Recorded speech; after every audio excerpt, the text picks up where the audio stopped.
Hello students, welcome to my channel. तो जैसा कि आपको पता है कि हम आपकी लगातार क्लासेस लेकर आ रहे हैं न्यू सिलेबस के अकॉर्डिंग 2024 का जो नया सिलेबस है। और आपका जो बीए है वो सेमेस्टर वाइज हो चुका है, तो आपके हर सेमेस्टर का अलग अलग सिलेबस होगा। आपको पूरे टोटल 6 सेमेस्टर बीए के 3 सालों में देने होंगे। और आज की इस वीडियो में बीए सेकेंड ईयर के 3rd सेमेस्टर का न्यू सिलेबस हम देखने वाले हैं।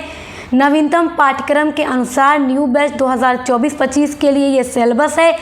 और जैसा कि सभी यूनिवर्सिटीज़ में न्यू एजुकेशन पॉलिसी 2020 के अकॉर्डिंग जो सिलेबस लागू हुआ है वही आप सभी को पढ़ना है। फिर आप चाहे किसी भी यूनिवर्सिटी के हों, नेशनल एजुकेशन पॉलिसी 2020 के अकॉर्डिंग यही आपका सिलेबस होगा। पेपर का पैटर्न अलग अलग हो सकता है, यूनिवर्सिटीज़ अलग अलग हो तो, मगर सिलेबस हर यूनिवर्सिटी का यही होगा। तो आज की इस वीडियो में हम एजुकेशन यानी शिक्षा शास्त्र का सिलेबस देखेंगे बीए 3rd सेमेस्टर वाले स्टूडेंट्स के लिए। तो अगर आप बीए 3rd सेमेस्टर में एजुकेशन चूज़ की हैं, एजुकेशन पढ़ रहे हैं, तो आपको क्या पढ़ना है चलिए हम आज की वीडियो में देख लेते हैं। और एजुकेशन के अलावा जितने भी आपके सब्जेक्ट हैं बीए 3rd सेमेस्टर के, सभी का सिलेबस डिस्कस किया जा चुका है सक्सेस मास्टर पॉइंट पर, तो उनके लिए भी आप ज़रूर विज़िट कीजिएगा। यहाँ पर एक और आपका डाउट क्लियर करना चाहती हूँ। देखिए, बहुत सारे स्टूडेंट्स को सेमेस्टर में कन्फ्यूज़न रहता है कि सेकेंड ईयर है तो 3rd सेमेस्टर क्यों है। देखिए, आपको बीए के हर ईयर में 2 सेमेस्टर देना है। जब आप फर्स्ट ईयर में थे तो आपने first semester and second semester दिया, आपका 2 सेमेस्टर कंप्लीट हो गया, यानी फर्स्ट ईयर कंप्लीट हो गया। बीए सेकेंड ईयर में जब आप आएंगे तो भी आपको 2 सेमेस्टर देना होगा। पहला जो सेमेस्टर होगा वो होगा 3rd सेमेस्टर और दूसरा सेमेस्टर होगा 4th सेमेस्टर। और 3rd ईयर में जब आप जाएंगे तो आपका 5th सेमेस्टर होगा एंड 6th सेमेस्टर होगा। तो चलिए, अब उम्मीद करती हूँ आप समझ गए होंगे। अब आपका बीए 3rd सेमेस्टर के लिए एजुकेशन का सिलेबस देखते हैं। एजुकेशन में जो आपको पढ़ना है वो है शिक्षा का दार्शनिक, सामाजिक, राजनीतिक, आर्थिक परिप्रेक्ष्य। इंग्लिश और हिंदी दोनों में सिलेबस डिस्कस किया जाएगा, तो दोनों वाले इंग्लिश मीडियम और हिंदी मीडियम दोनों के देखेंगे, दोनों के लिए वीडियो हेल्पफुल होगा। Philosophical, sociological, political and economic perspective of education, यही आपका टाइटल है एजुकेशन का। अब आपकी 8th यूनिट होंगी, क्या क्या चीज़ें आपको पढ़नी है चलिए देख लेते हैं। नेक्स्ट वीडियो से आपकी क्लास शुरू कराई जाएगी। मेरे चैनल पर हर सब्जेक्ट की क्लास आपको दी जाती है, तो आपको उसके लिए परेशान होने की ज़रूरत नहीं है। यूनिट नंबर 1 में आपको पढ़ना है एजुकेशन एंड फिलॉसफी। शिक्षा और दर्शन क्या है, meaning and concept of philosophy and darshan. देखिए, यहाँ पे जो चीज़ें मैंने इंग्लिश में नोट की हैं वहीं नीचे हिंदी वालों के लिए भी अब नोट कर दी हैं, तो आप लोग को परेशान होने की ज़रूरत नहीं है। दर्शन का अर्थ और दर्शन की अवधारणा आपको पढ़नी है, उसकी परिभाषा आपको पढ़नी है। और देखिए, फिर आपको पढ़ना है डिफरेंस बिटवीन फिलॉसफी एंड दर्शन। दर्शन और फिलॉसफी के बीच में क्या अंतर है, and it's relationship with education. और दर्शन शास्त्र का एजुकेशन के साथ क्या रिलेशन है, यानी क्या संबंध है और क्या अंतर है, वो सारी चीज़ें आपको यूनिट नंबर 1 में पढ़नी है।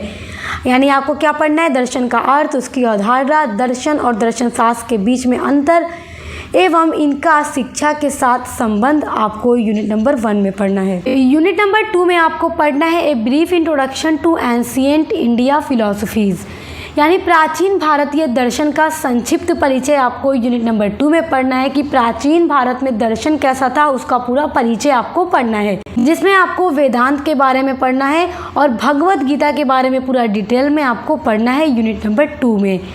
यूनिट नंबर 3 में आपको पढ़ना है a brief introduction to western philosophies.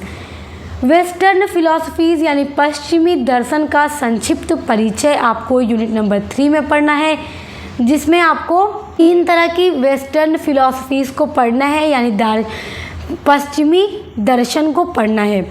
देखिए, जो वेस्टर्न फिलॉसफीज़ थी वो बहुत ज़्यादा फेमस थी, और कैसे थी, क्या इनके विचार थे, क्या क्या चीज़ें थी, वो सब कुछ आपको यूनिट नंबर 3 में पढ़ना होगा बहुत डिटेल में। 3 तरह की फ़िलॉसफीज़ हैं वेस्टर्न की जो आपको पढ़ना है। फर्स्ट है आइडियलिज्म, यानी कि आदर्शवाद के बारे में। दूसरा है नेचरलिज्म, यानी कि प्रकृतिवाद के बारे में आपको समझना है। और तो तीसरा है आपका प्रैग्मेटिज्म के बारे में, यानी कि व्यवहारवाद के बारे में आपको पढ़ना है। तो ये 3 तरह की वेस्टर्न फिलॉसफीज़ वेरी इंपॉर्टेंट हैं आपके लिए, जो आपको यूनिट नंबर 3 में पढ़ना है। यूनिट नंबर 4 में आपको पढ़ना है सम प्रोमिनेंट एजुकेशनल थिंकर, यानी कुछ प्रमुख जो शैक्षिक विचारक थे उनके विचार के बारे में पढ़ना है कि उन्होंने क्या क्या विचार दिए हैं शिक्षा के बारे में। तो जो भी प्रोमिनेंट थिंकर थे, जिसमें आपको पढ़ना है महात्मा गांधी के विचार क्या थे शिक्षा को लेकर, और शिक्षा के ऊपर उन्होंने किस तरह के विचार प्रस्तुत किए हैं। स्वामी विवेकानंद के विचार आपको पढ़ना है शिक्षा के बारे में, इनके क्या विचार थे, और डॉक्टर BR अम्बेडकर के विचार आपको पढ़ना है। तो ये 3 प्रोमिनेंट एजुकेशनल थिंकर हैं जिनकी थिंकिंग आपको पढ़नी है यूनिट नंबर 4 में। यूनिट नंबर 5 में आपको पढ़ना है इंट्रोडक्शन टू इंडियन सोसाइटी, यानी भारतीय समाज का परिचय आपको यूनिट नंबर 5 में पढ़ना है, जिसमें आपको फर्स्ट टॉपिक पढ़ना है pluralism and diversity in Indian society, यानी भारतीय समाज में जो बहुलवाद एवं विविधताएं हैं, उस विभिन्न प्रकार की विविधताएं आपको यूनिट नंबर 5 में पढ़ना है। इंडियन सोसाइटी का परिचय आपको पढ़ना है यूनिट नंबर 5 में, तो इसलिए आपको क्या पढ़ना है, जो डाइवर्सिटी है इंडियन सोसाइटी के अंदर, वो सब कुछ आपको पढ़ना है। सेकेंड टॉपिक है आपका यूनिट नंबर 5 में social stratification of Indian society, Bharatiya Samaj में जो स्तर है सोसाइटी में उसके बारे में पढ़ना है। स्तर का मतलब जो अलग अलग प्रकार की कास्ट है, क्लास है, जेंडर है, उनके बारे में, जिसको सामाजिक स्तरीकरण कहा जाता है। तो देखिए उच्च कास्ट, उच्च जाति, निम्न जाति, तो ये सब कुछ आपको पढ़ना है। कास्ट सिस्टम के बारे में, क्लास और जेंडर के बारे में, ये सारी चीज़ें आपको इसमें पढ़नी है। यानी यूनिट नंबर 5 में आपको सब कुछ इंडियन सोसाइटी से रिलेटेड चीज़ें पढ़नी हैं। यूनिट नंबर 6 में आपको पढ़ना है स्कूल एजुकेशन एंड सोसाइटी, यानी विद्यालय, शिक्षा एवं समाज। विद्यालय के बारे में आपको पढ़ना है, किस तरह उसमें शिक्षा दी जाती है, क्या प्रमुख उद्देश्य होता है, सारी चीज़ें आपको पढ़नी है। शिक्षा के बारे में पढ़ना है, समाज के बारे में पढ़ना है, जिसमें आपका फर्स्ट टॉपिक होगा स्कूल एंड सोशल ऑर्गेनाइजेशन, सामाजिक संगठन के रूप में विद्यालय। विद्यालय जो है एक सामाजिक संगठन है जिसमें सभी लोग, समाज में रहने वाले लोग जाकर अपना एडमिशन लेते हैं और अपने वहाँ से वो क्या करते हैं, नॉलेज ग्रहण करते हैं, शिक्षा प्राप्त करते हैं। देखिए सरकारी कॉलेज भी होते हैं, प्राइवेट कॉलेज स्कूल भी होते हैं, सरकारी स्कूल, प्राइवेट स्कूल भी होते हैं। और देखिए नर्सरी से पढ़ाई शुरू कराई जाती है, आपको 12th तक आप स्कूल में पढ़ते हैं, उसके बाद आप कॉलेज जाते हैं, यूनिवर्सिटी में जाते हैं।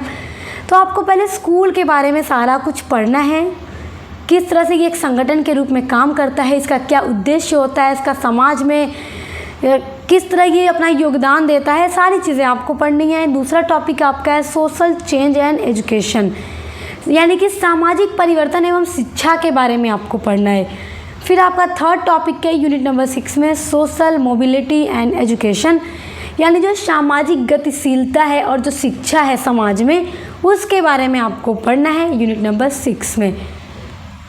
चलिए यूनिट नंबर 7 देखते हैं। यूनिट नंबर 7 में आपको पढ़ना है पॉलिटिकल पर्सपेक्टिव ऑफ एजुकेशन, यानी शिक्षा का राजनैतिक परिप्रेक्ष्य।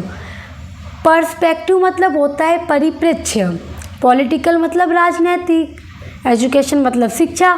तो शिक्षा का जो राजनैतिक परिप्रेक्ष्य है, जो पर्सपेक्टिव है, उसके बारे में पढ़ना है, जिसमें आपका फर्स्ट टॉपिक है फंडामेंटल राइट्स एंड ड्यूटीज़, यानी मौलिक अधिकार एवं कर्तव्य। फंडामेंटल राइट्स में आपका मौलिक अधिकार हो गया और ड्यूटीज़ को हिंदी में कहते हैं कर्तव्य, तो ये आपको पढ़ना है। सेकेंड टॉपिक आपको पढ़ना है डायरेक्टिव प्रिंसिपल्स, यानी नीति निर्देशक सिद्धांत के बारे में आपको पढ़ना है यूनिट नंबर 7 में। अब देखते हैं आपकी यूनिट नंबर 8, जो आपकी लास्ट यूनिट है। इसमें आपको पढ़ना है इकोनॉमिक पर्सपेक्टिव ऑफ एजुकेशन, यानी कि शिक्षा का जो आर्थिक परिप्रेक्ष्य है उसके बारे में पढ़ना है, जिसमें फर्स्ट टॉपिक है आपका एजुकेशन फॉर सस्टेनेबल डेवलपमेंट, सतत विकास के लिए जो शिक्षा है वो आपको पढ़ना है। सेकेंड है आपका union millennium development goals versus sustainable development goals, संयुक्त राष्ट्र सहस्त्राब्दी विकास और सतत विकास का लक्ष्य है, इन दोनों के बीच में आपको बनाम यानी वर्सेस दोनों के बीच अंतर देखना है, दोनों को पहले अर्थ के समझेंगे, दोनों के बारे में आपको अच्छे से समझना है, उसके बाद में दोनों में अंतर देखना है। यहाँ पे वर्सेस लगा हुआ है, वर्सेस को हिंदी में बनाम कहते हैं। तो ये है आपका लास्ट यूनिट नंबर 8। तो आई होप आप अपने थर्ड सेमेस्टर एजुकेशन का सिलेबस बहुत अच्छे से समझ गए होंगे। देखिए, जब तक आपको ये नहीं पता होगा हमें पढ़ना क्या है तो आपके लिए बहुत मुश्किल होगा। तो पहले आप सभी सब्जेक्ट के सिलेबस देख लीजिए। क्लासेस सभी की चैनल पे चल रही हैं, तो आप चैनल पर विजिट करके क्लास भी करना शुरू कर दीजिए। बेस्ट ऑफ लक, हम मिलते हैं नेक्स्ट वीडियो के साथ।